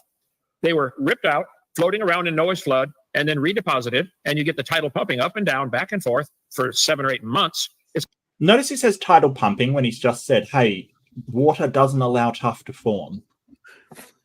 Yeah, Like- he didn't hear Yeah, that he at all. heard the 24 and immediately jumped on 27 layers. That's like he didn't hear anything else of what Beamsy said. Yep. going to Yeah, form I hundreds mean- of these layers with Sorry, go ahead. I was just going to say that's what Kent does. He will pick and prod at the tiniest little thing to try and distract from the main point of your argument. Mhm. To be fair, that's what a lot of them Tree. do, but still. Yeah, yeah, Kent particularly though. Here's a petrified tree standing up. The bottom is in one seam of coal, then layers of rock above it, and then the second one, the top's in a different seam of coal. Did the tree stand there while growing out through one Is he addressing the question at all? No. No. Nope. No, not at all. forest and then waited till the mud settled and then grew through another forest? And The most logical answer is the one you guys don't want. There was a global flood, and the tide going up and down 880 times, rushing in and out, in and out. It's going to form all the layers sideways. The geologic column does not exist. There is no such thing as a Cretaceous period or Jurassic. No such thing. All the layers formed in one flood. But I know that's your Bible, and you want badly to believe in that kind of stuff. But I think the layers are coal seams are nearly always found on top of layers of clay or rock. It's a pretty poor place to grow a forest. We got a gravel pit here. I live in the middle of one, 140 acres. Come on down. Stuff doesn't grow very good on the clay or rock. Can I just call out something here? Of course. This is something Kent in particular does that always gets to me. He will, like I said, he'll pick at some point of what you said, doesn't have to be related to the main topic. Then he'll go to an insult, go to another thing, insult another thing. It's like he uses the insults as pivots, and none of the people who platform him call him out on it. Well, yeah, they're biased, and sort of so. Exactly. I once said in one of their rooms, like, you're a fundamentalist Baptist, so one of the beliefs that you've said is this, that you start with the Bible kind of thing. And they said that that was an ad hominem and not fair on Kent, when he himself says he's a fundamentalist Baptist that starts with the Bible. You know, like it's kind of this. Anything you say about him is automatically untrue, and anything he says, he just But this is like he's going through multiple points, and this is one point at a time, according to Kent. Like he's gone through the layers, and now he's going to, you know, this is what you believe, and he'll still go on. Hang on, I'll let it go. Yeah, it has to have soil, but there's no soil between these layers. Anyway, polystratofossils, I think nobody's ever given a reasonable answer for how could this be a tree running through all these layers. There's lots of them, thousands of them probably. So I'd like an answer other than your imagination, SpongeBob world. Music? I'm sorry, Mr. He Hoven. looks like SpongeBob today. I love that you called him Mr. Hoven. I love that so much. I think I started doing that in my debates, and I could just tell it drove him crazy. Like it just drove him crazy. He does demand of his followers. Ken. Like, just call him Ken. That'll get to him. He does demand of those who he keeps on his compound that they address him as doctor. Like he will straight up tell you that, you know, you will address him as Dr. Hovend or Dr. Kent Hovend and nothing else. Most doctors don't even like being called doctor. Like my GP doesn't like being called doctor. He's just call him by my name, you know, like he doesn't. Tons of doctors don't like. We know a bunch of PhDs who don't like the doctor, except for when you can do the airplane joke with doctor. Yeah. No, I get you. That's just too good to miss, right? I mean, case in point, the PhD we have on the panel right now. Most PhDs won't use that term unless it's actually in a professional environment. So it's a matter of doctor, or as a joke. Most will not even ask or tell you that they're a doctor. It's just pointless. Yeah. Right. It serves no purpose to just be like, "Hi, yeah, I'm Dr. So and so." And they're like, "Oh, doctor. Well, you know, what kind of medicine?" Like, no. Yeah, there I will say the one exception, if you're working in a hospital, then people call you doctor.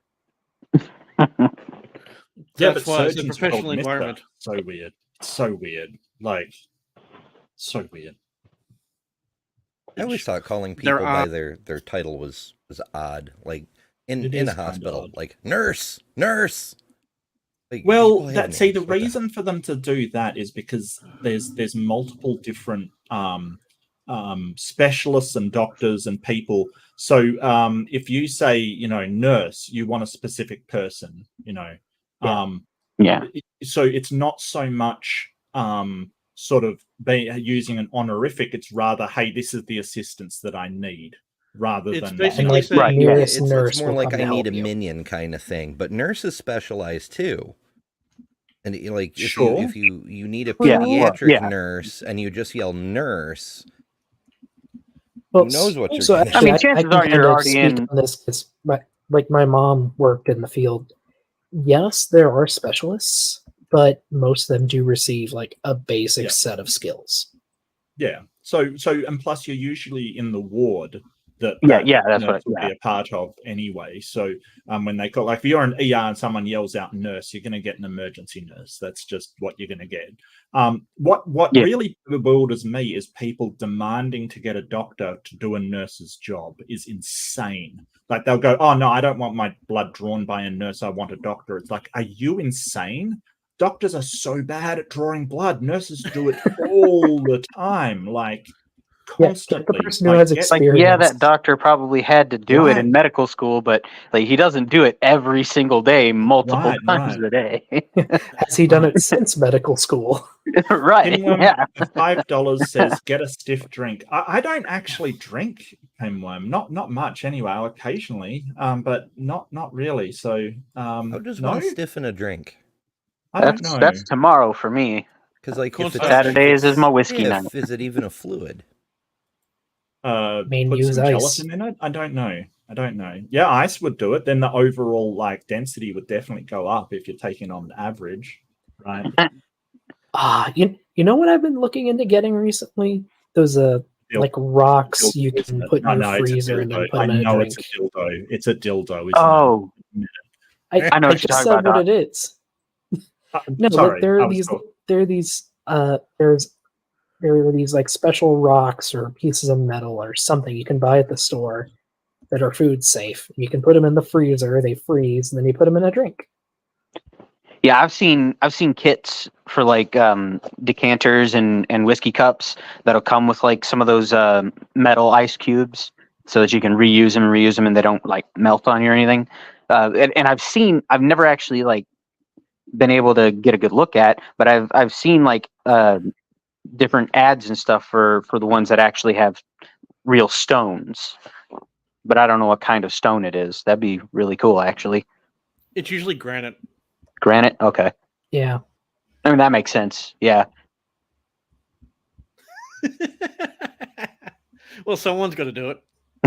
Yeah, I know, right? Chat's just popping off. It's so good to have everybody here. Let's go on with this decrepit fossil we have here. Roots attached to these trees. That's why you can recognize them as a forest. They were not ripped out like you would experience within Hope Lake. Hope Lake would be a good example of them being ripped up and then buried in a flood. These particular examples, the 24 that I'm referring to, are an established layer of silt, which has been lithified with roots settled inside of them. And then the problem with actually them being buried by a flood is the sediment that they're buried in is called tuff. Tuff is only exclusively from volcanic activity and exclusively the ash that comes from volcanic activity. So Beamsy reiterates it, and I'll just take this moment to say, Pinworm, thank you so much. It's your own time saying, yeah, no worries at all. No, it's not for any kind of reason that I can't. I just don't drink a lot. I just don't enjoy it that much, which is weird maybe, but I'm embracing my weirdness. Mark got the bonk stick. I did, Earl. I got the bonk stick. Absolutely. Absolutely. I'm just afraid that I'm going to lose being able to type in this chat again on Beansy if I do something wrong. I've only been able to do it since yesterday. I make no freaking promises. Oh, it got cleared up, did it? Oh, awesome. Yeah. That only took like a month. I mean, they're so fast over there at YouTube. I love them. Their algorithm is amazing, and I just love our overlords. Our overlords. One of the channels I follow is like they're fully demonetized right now because like some fake company decided to copyright recording of a common, like a song. What is it when a song is public domain? Yeah, copyrighted public domain song. Well, there's public domain and then there's public domain. Like a lot of them, they'll allow you to use their copyright as long as you just reference where the song comes from, and that's perfectly fine. Like royalty free. I'm talking about a song like an instrumental piece from the 1700s. Okay, yeah. Except the company somehow copyrighted it. Well, if it's done by a modern orchestra and they've released it as a piece, then you might have a problem actually, because they've copyrighted the performance. Yeah. So I understand that, but it wasn't even related to anything that company had produced. Like it was just it was another cover of that song, and they just copyrighted it, and now the channel is fully demonetized. Shady tactics. Yeah, that's not cool. Yeah, That's why I exclusively used royalty-free music, exclusively from TechnoAxe is his name. One guy makes all the music, puts it all out himself. He'll even do live streams of it, and it is all free to use. You just have to attribute. That's it. Yeah.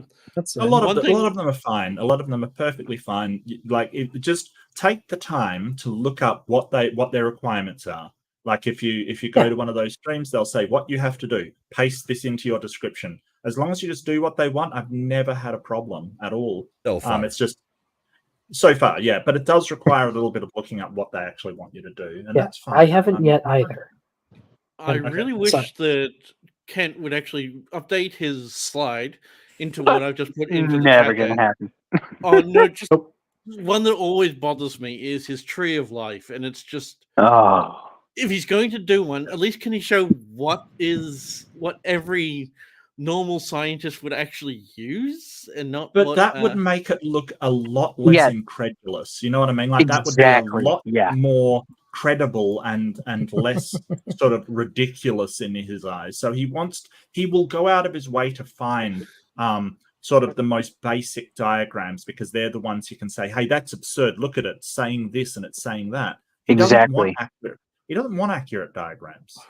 Things that are oversimplified, and then he'll use that and be like, this is the pinnacle of their technology. This is what every one of them think and believe.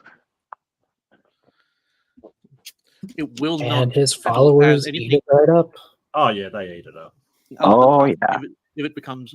All right, listen to Beamsy. He's reiterated the question again, right? When water mixes with volcanic ash, it becomes a lahar. Lahar is set as slight, not tough. So to actually get 24 concurrent forests, somehow you'd need to have sediment put down, then somehow the trees would have been put in somehow, and then a volcano would have to go off, bury it, and then it would have to repeat again. How would this have happened in a global flood? I do not see any logical way other than time for this to occur. Yeah. So he reiterates the question. Let's let him answer. Okay, so if he is saying that at Specimen Ridge, the 24, 27, whatever I want to use, different layers, this is all tough? Is that what you're saying? Yeah. Are there any layers of other types of rock? Is there any sedimentary rock other than tough? Is it all igneous or metamorphic? And why do we see even at Specimen Ridge? Yeah. How could I have explained it any more detailed? There is the sediment that is. It's not you. It's not you. It's not you. It's not know you, that. but It's not you. You're not looking for more detail, right? You're looking for less detail, because Kent's got to understand what it is that you're saying. And so getting more detail into that is not the way you want to go. You have to simplify it like you're simplifying it for a primary school kid. A child, yeah, essentially. And that's where I come in. That's you gotta make sure job. a 3-year-old can tell what it is. He's stuck on the number. He's stuck on the number, because you're saying 24, and that's close enough to 27 that he's thinking, oh, you mean 27, and that's 27 layers, and you're talking about a completely different thing, and he's not getting that. Yeah. Trees going through several different layers. They're not just all contained in one layer. You have the very same problem, whether it's only 2 layers that it goes through or 20 layers that it goes through. You have the very same problem. The layers cannot be different ages, not by millions of years, maybe 6 months or so. We've got a petrified tree in our science center here with bark still on it, petrified before the bark could fall off. I think you guys are crazy to believe that all these layers are different ages, and note the insult there. I think you guys are crazy, right? Yeah, and by the end of it, they're like, "Oh, you insulted Kent, but he didn't insult you back." It's like, you guys, I don't know what's wrong with you people. Like, okay, I get that. Hey, you thought we were being disrespectful. I get that, but to say that Kent's being this wonderful person that never insults anybody, I question that they're actually watching with any kind of pulse on reality. It's incredible. It's just they're so used to Kent doing this stuff, they think it's perfectly normal to do it. But what if because they agree with what he's saying? Well, not just that, but he's done it so many times. They've heard it so many times that it kind of just fades into the background. It's just what he does. Oh yeah. But he kind of like, if you said, "Hey, Ken, I think you're crazy for not listening to the site," like they would chuck a fit. They would have an absolute spasm, So this is the level of bias that we're dealing with here. But that's good. We can point out this bias and say, "Hey, this is why they're not honest." Because they're not honestly. And this Achille guy was like, "Oh, I dare you to find one instance." We found one already in the 10 minutes of watching this thing. Seriously, right? And that's where in the chat again, I'll take the blame for that because I kept bringing it up over and over again, saying that the moderator was biased and that a moderator, even if they do have a real world bias during a debate, they should be adult about it and at the very least appear non-bias while moderating. But again, that was all on me, and that was my fault. Yeah, bringing that up. Why, no. You're right. You're fine. I mean, you should be allowed to have your opinion about the moderation. That's fine. Look, it's why I say that Donnie's not too bad considering, right? If you compare him to this, he is the fairest person. You know what I mean? Like this is what I'm talking about. When you run into these kind of moderators that are like, "Oh yeah, I'm biased and proud of it." It's like, okay. Well, I mean, you can be, but what? I don't. Okay, then you're not really a moderator. You're just a person, on a side. I don't understand anyway, whatever. They all form millions of years apart.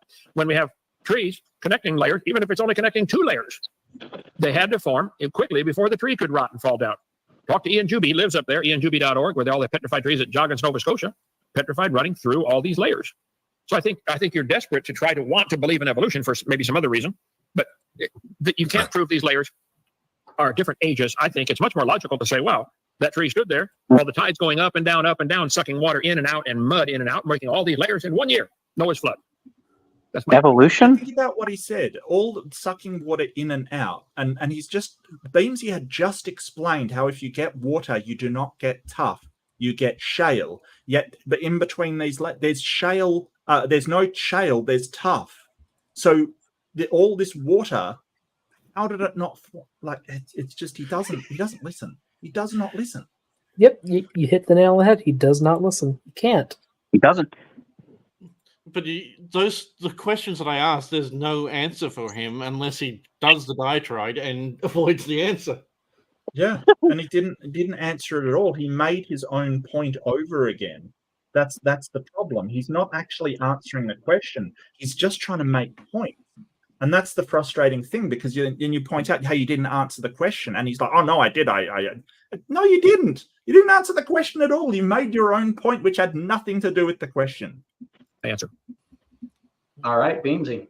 Well, I'm sorry, Beamsy, hold that thought. Mark's trying to get in. Mark, I'm going to give it to you, bud. Yeah, I just want to point out, you're not answering the question. He's saying that tuff, when it forms into tuff, which is volcanic ash that's been compressed, water makes it not form into tuff. And these trees, which you claim have been put there during the flood, they're in tuff.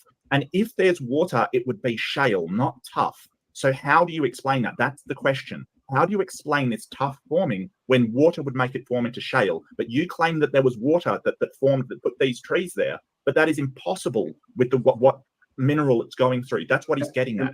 Mark, if I could ask for clarification, are you saying in every single example that we've observed, every time it forms into tuff? Yes. So volcanic ash. Yes. Volcanic ash. And yeah. So yeah, exactly what Beansy's saying. If it gets to water, it will form into shale. I don't. You clarified, and then he's like, "Oh, I need clarification here." Yeah, and this is what Beansy's kind of saying. Volcanic ash, if it is subject to water in any way, right? Water hits it, it will not become tough. It will become shale. That's what will happen. That's the physics of geology. That's what it will become. These trees that he's pointing out are in tuff, but he says that it got there by a flood. It's impossible. All right, Dr. Hogan. Well, I don't know that tuff always turns to shale when it gets wet. I don't know that for sure. I live near some volcanoes and we see it tuff all the time. You don't have to know it. You've been told. Yeah, Wait, he's lived near some. He lives in Alabama. There are no volcanoes in Alabama. Before that, he lived in Florida. I'm in Florida. I genuinely don't know if he's ever lived near any active volcanic belt. Did he ever live in the western U.S.?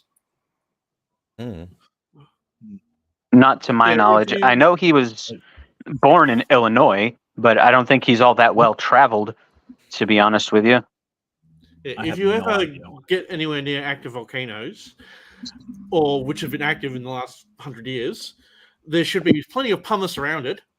Take a bucket of water and pour it on top of it. Watch what happens. Yeah. And plus, it's not tuff that's formed, like it's water hitting the ash that forms shale. It's not tuff becoming shale. Like he doesn't understand the concept, and we've explained 3 times now what the concept is. He's just I think you got the wrong takeaway there too, right? Well, sorry. Because ash falls, then it turns into pumice. Pumice then is compressed into tuff. But while it's pumice, pour water on it. Watch what happens.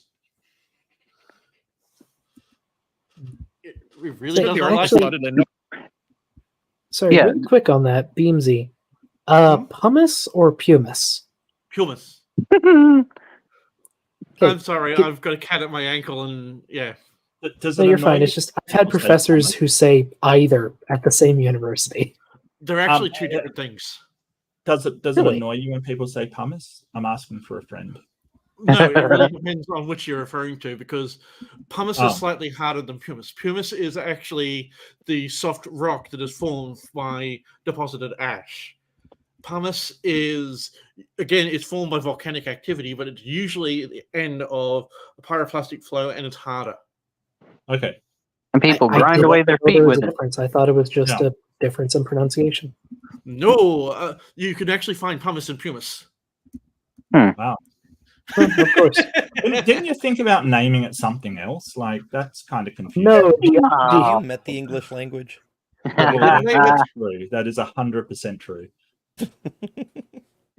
Let's say his answer. I want to say that we'll just finish up really quick. But like the Bible says, the crust would be flexing and about because it's all broken up into pieces. It is still broken up into pieces. The fault lines all over the world. The earth is broken up like an eggshell, and the plates of the earth within these fault lines would be flexing around. There might have been some area sticking up above the water during Noah's flood. Just because Noah was in the ark for a year does not mean the world is covered with water for a year. Some parts of it might only have been covered for a few weeks and then resubmerged and new layers form and then goes back up again. I don't know. I'll watch a video about Noah's flood when I get to heaven. But I think explaining everything with the flood of Noah, forming all these layers around standing trees, sometimes upside down. You guys never answer that one. Upside down petrified trees. That is a much better explanation would be the Noah's flood forming these layers. And again, as I said, sometimes it might have come up above the water level, been dry for a few weeks or a few months, and new layers form on top of it. Might have been volcanoes going off because the crust of the earth was broken up. Nearly all the volcanoes today are around the. How long does tuff take to form, Beamsy?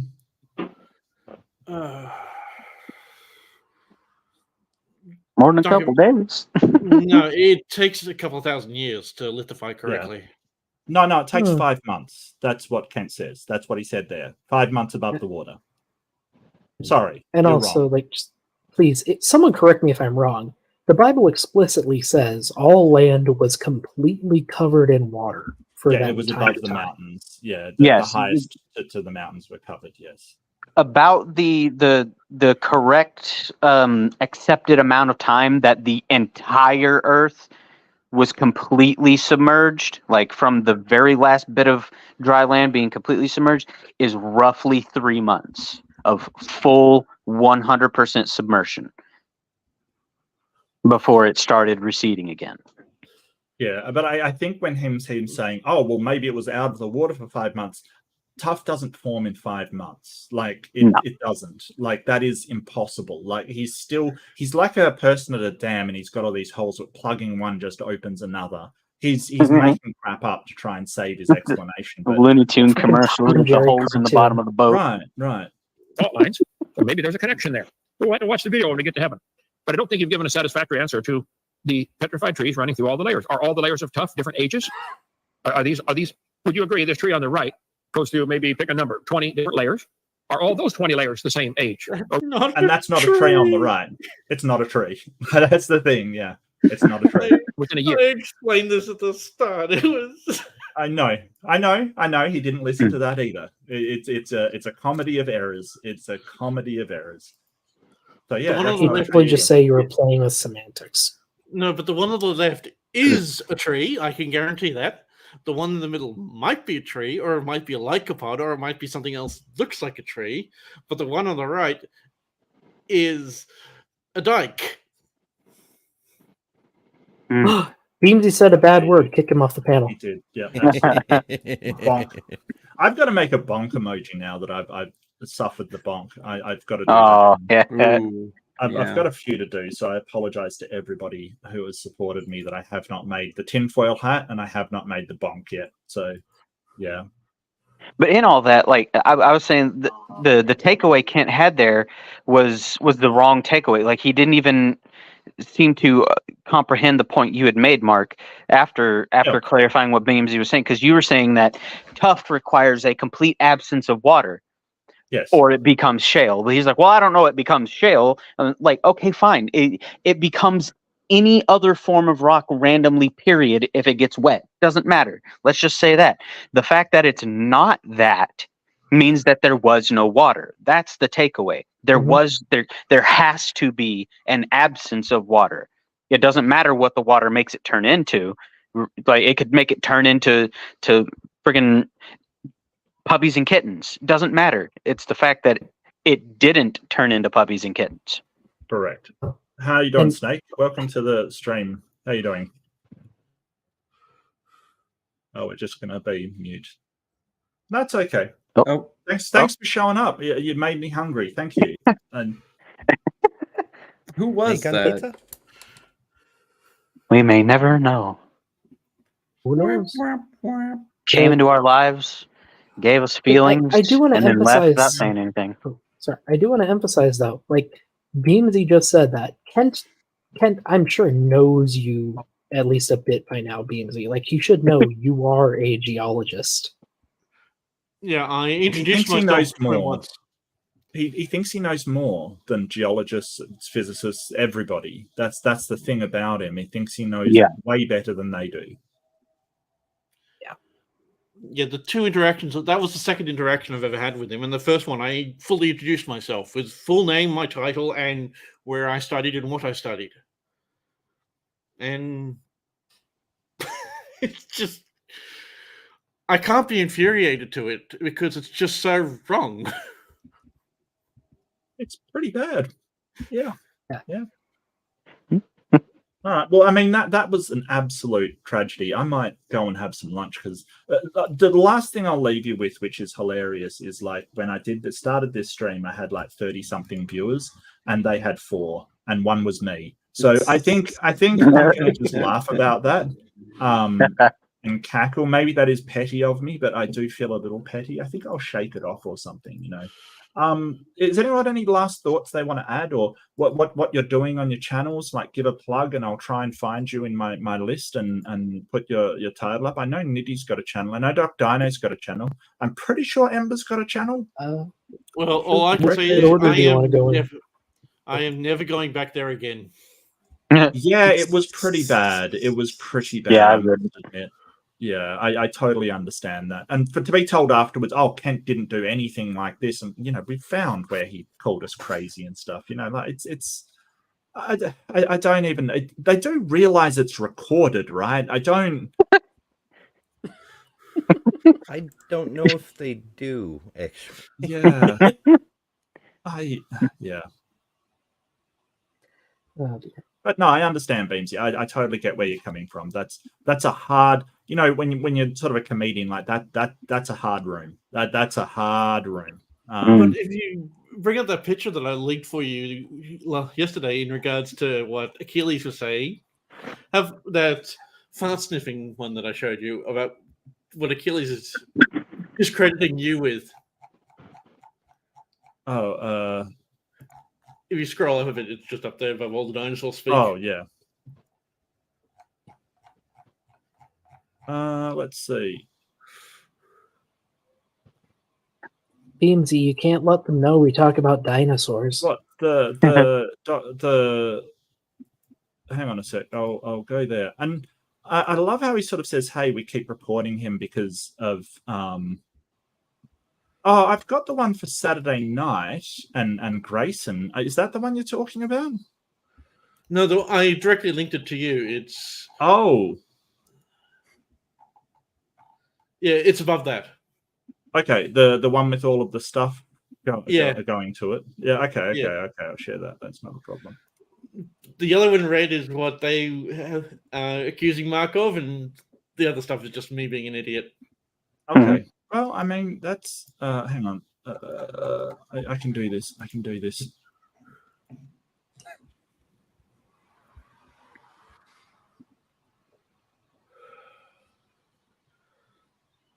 This thing? Is that what we're talking about? Oh, I have no idea. You're not showing anything. This thing?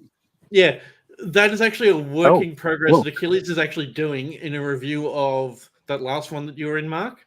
Uh-huh. And he's picking it apart by putting all those strawman things everywhere. Yeah. Oh my. You don't understand how science works. That's not actually what I said. I said that the way that he's described that shows that you don't understand how science works. I actually backed that up, so that's not actually true. The etymological fallacy, I'm 100% right on that. And I can show you the recording where Kent Hovind says science comes from scientia, which is Latin. And so it's what we know. And what do we know? That is the etymological fallacy. It is a subsection of the genetic fallacy, which is any origin. Genetic refers to the origin of things. So I'm not saying it's just a genetic fallacy. I'm saying it's sort of a subset of that. So science is backed by evidence, observation, experimentation. Absence of evidence makes it a religion. No, it doesn't. There's plenty of things we have absence of evidence for fairies. It doesn't make it a religion. This is really, really weird. And you did steal my thunder in regards to Pluto. Oh, look, I thought it was really good. Well, I had one like the sun going, the Earth going around the sun, but Pluto's so much better, so much better. So I'm sorry. I did credit you for that argument. I'm sure I did. It's all good. You're welcome to it.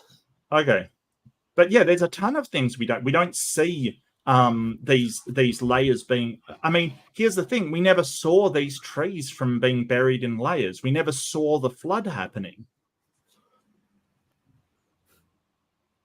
What evidence is there of the flood? None whatsoever. The global flood. What observation do we have about over here? Flood? Well, it starts with the Bible.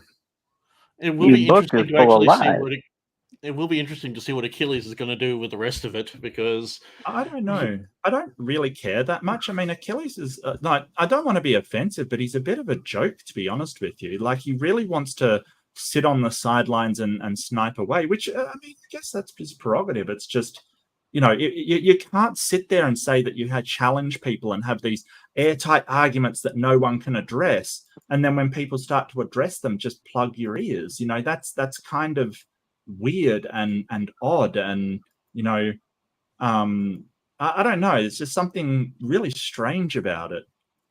But that's okay. I mean, he can do that. It's just kind of weird.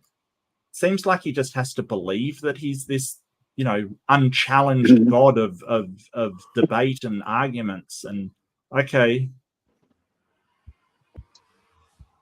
He's just like, I challenged him to a debate and he wouldn't take it, and then he said, well, you can't rise to the Greeks' challenge. I don't know what his challenge is. It must be not to challenge him.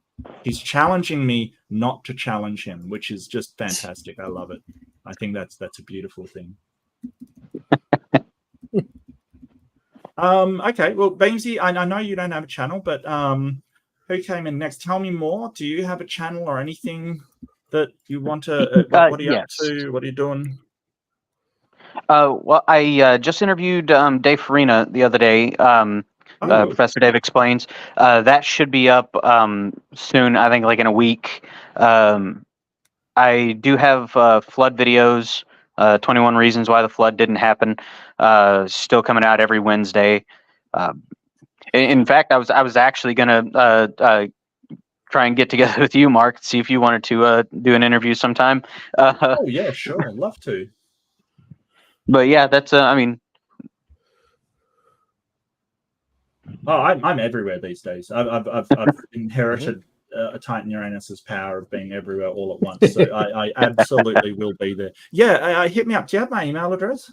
I've actually I think I still have a DM from you on Discord if you're okay with that. Yeah, sure. Yeah, absolutely. Okay. Yeah, no worries. I like to I like to do things in text because I'll forget to put them in my calendar otherwise. And if I forget to put them in the calendar, it's not happening, like seriously. But yeah, no, great. Do you have can you link your channel in chat so I can share it with the wonderful I got people it. here? You got it? Okay. Am I subscribed to you? Oh, that would be awkward. I am not subscribed, but I am now. It's okay. How I'm dare really you. new. I've not made it onto the scene yet, so I get a lie. That's a lie. You're in my room. You're in the scene. I don't do that many rooms. You've got really. Yeah, good you come to timing. my channel. I appreciate it. I know. I you're fun to hang out with. other people. Oh, thanks. Oh, there you go. Gotcha. You're always welcome to Beautiful. come on if I have an open Yeah, hangout. Nitty. I got your channel. I'm gonna Nitty _ that's the one, and that's Nitty's channel. Nitty, what are you up to? What are you doing? I don't know. I might dig up some more content, or I'll maybe I'll start covering a few dumpster fires. I'm not sure. I got the background for it now, so I might as well go at it. Yeah. Yeah, it just depends on what tickles my fancy, content wise. Sometimes Just there's good stuff, sometimes there's not, and Yeah. we'll see. My former culty ass church did have what seems to be a church failure, a plant failure in Orlando, so I might cover that.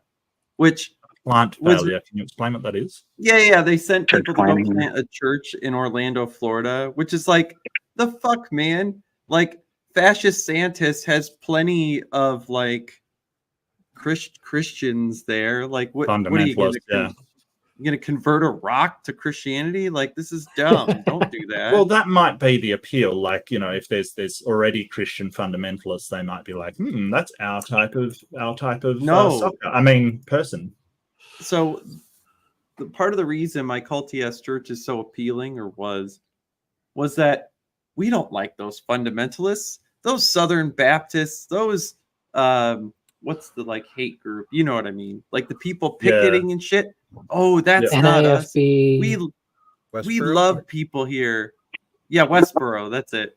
We love people here. We're not on the streets being all crazy and stuff.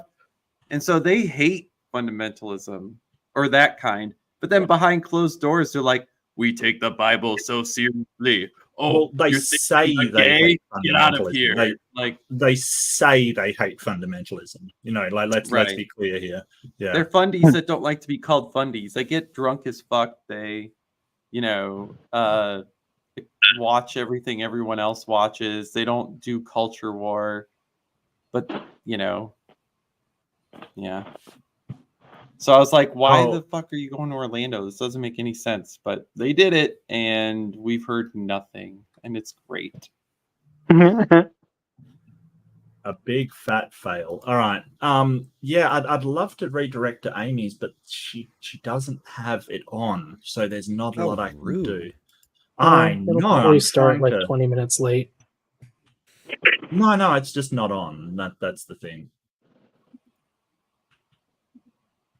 That's all good, Pinworm. Yeah, it's all good. Pinworm, how are you? It's good to see you. Hey, I just wanted to say hi to everybody. Hi, Pinworm. Hello. Hello. Very welcome. We're kind of wrapping up, but you're very welcome to come in. Yeah, test the waters. It's warm. There may be pee. I'm not sure. What is up with me today? Someone get out the bonk stick. Seriously, what is wrong with me today? We've drifted over. I'm just that was a absolute debacle as per usual. But who was next? Doc Dino, what are you up to? What are you doing? Well, not a whole lot. Didn't have a stream this week because I apparently have a double ear infection and a sinus infection, which is Yeah. Absolutely Yikes. horrific. Turns out dinosaurs are weak to respiratory tract infections. Anyway, I am recovering. Should hopefully be doing a stream this Monday, but I am actually getting progress done on a new video. Like, it's about halfway done now, so maybe I can bang it out this weekend. We'll have to see. Yep. Awesome. Well, the things in chat, Doc Dino does geology, paleontology, dinosaur stuff. You love rocks too. All kinds of really interesting stuff. We have Hey, fun. Doc, do you have any more pictures of that that dino bone? I showed my daughter today because she loves dinosaur bones, and she's like, "Oh, you got any more pictures?" And I was like, "Well, no, not yet." I do actually. I've been needing to update that stuff. I can throw make a those things post up on here. the community tab. Yeah, I can go ahead and make a post about that. But I guess could probably move on to Ember while I'm taking care of that. Okay, sure. Ember, what you got coming up? I hear that you're meeting up with some incredibly good-looking guy to do a debate review very soon. That's tomorrow, I think. the rumor. Yeah. Tomorrow it should be an interesting day. I've got the regular scheduled premiere going up around noonish. I don't know. It's already scheduled, so if anybody wants to click notify, it's up there. The debate review in the afternoon, and at some point in the next 7 days, I'm doing a random live stream. I've actually scheduled it, but the scheduled date is it's anywhere from now until then. It may happen tomorrow. I don't know. Surprise stream, like roll the dice and see if you can catch it. All right. Yeah. Well, challenge on. Challenge to catch the stream. Then there's the usual Sunday show before Maya's Bad Science Sunday. Yeah. Okay, cool. Yeah, that sounds awesome. And I do have to do that debate that we're looking at, which is definitely next on my list.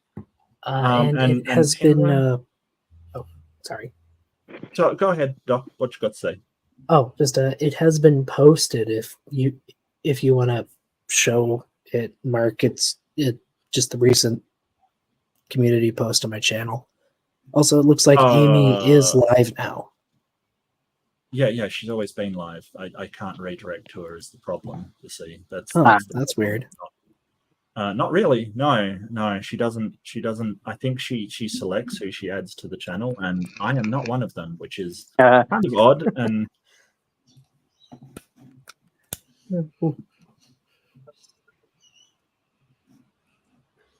yeah, no. Redirect privileges needed. Ask Amy Newman to add you to their live redirect list in community settings. Thanks, Amy. Charles. We have like 30 people in the chat. Someone go bug Amy. We already have. Like we bugged them and bugged them and bugged them. Don't even ask about it.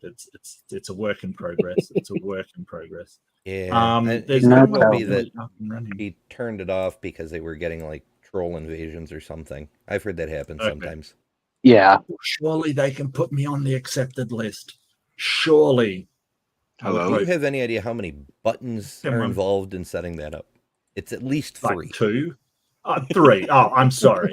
It's that extra, finger flex that just does you in. And Pinworm, what do you got coming up? How have you been? What do you got coming up? What are you up to? I have no idea what I'm doing here, man. I'm sorry. Can you hear me?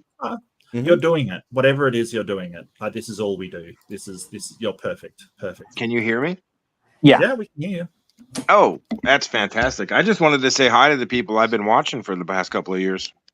Yeah, sure. Hell yeah. Yeah, great. Look, we really appreciate you, Pinworm. You've been all over the chat. Love when you engage. You ask good questions. Yeah, it's always fun. Really appreciate you, mate. And there's a thank you very much. Chat, Mark. I appreciate you guys. Oh, thank you. That's awesome. Yeah, and these people keep me sane as well. So yeah. But according to Kent, I'm absolutely crazy. According to Kent, we're all insane. Apparently so. As well as like 90% of the population. I mean, how many people actually do believe in young Earth creationism? It's a dying breed, as I understand it. Not according to them. According to them, Right. all science is about to wake up to the truth. So it depends who you ask on that one. You don't do any content really, do you, Pinwin? You don't have a channel or anything you want me to plug or anything like that? No, I just Okay. I don't have much to say. I just like to watch you guys do your thing. No problem at all. No problem at all. Well, thank you so much, everybody. Thanks for coming on and making me feel better after I got tossed out of somewhere, which I probably didn't want to be in the first place. As it turns out, the sewer graphic I used on the thumbnail, oddly appropriate, as it turns out, which I think that was a testable prediction. I think that's a testable prediction, novel prediction. But thank you so much, everybody. Don't forget to be kind to yourself, be kind to each other, and I will catch you in the next one. I don't think I'm going back, but we'll see. We'll see. But yeah, take care. But I'm not doing a poll for it because the last time I did a poll, I ended up having to do a cartwheel. So don't. I'm not doing a poll again. Okay, so just relax. And most unfortunately, when you get tossed, it usually is meant to feel good and not disappointing after it. No. Bonk, bonk, bonk. Bonk. Take care, everybody. Where's Bonk? See you, everybody. Bye.